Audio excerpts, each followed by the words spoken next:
রাজ্যে ক্রমবর্ধমান মাদক বাণিজ্যে জড়িয়ে পড়ছেন একাংশ যুবতী, গৃহবধূ এবং মহিলা। এবার আগরতলার বুকে নিষিদ্ধ ফেন্সিডিল সহ ধরা পড়লেন এক যুবতী, গৃহবধূ। ঘটনা বৃহস্পতিবার রাতে।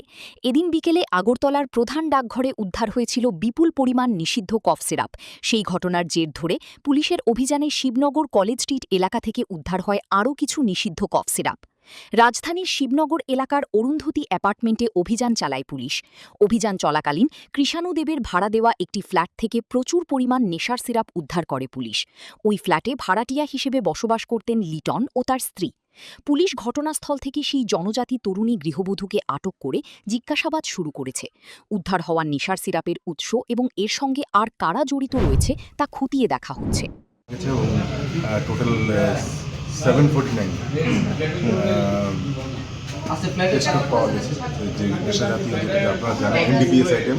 ঠিক আছে, আমরা এখন সেটার প্রসেস করছি। একদম একটি স্পেসিফিক এফআইআর নেওয়া হবে এবং এর সাথে যারা জড়িত আছে সব কিছু আমরা জিজ্ঞাসাবাদের পর আমরা বিস্তারিত বলতে পারবো। এখন জাস্ট আমরা প্রসেস করছি। এই মুহূর্তে আপনাদের সামনে তো সব কিছু করলাম।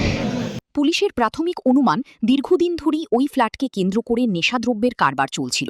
ঘটনার পর এলাকায় চাঞ্চল্যের সৃষ্টি হয়। পরবর্তীকালে পুলিশ মামলা নিয়ে আটক গৃহবধূকে মাদক মামলায় গ্রেপ্তার করে। Bureau report, news now.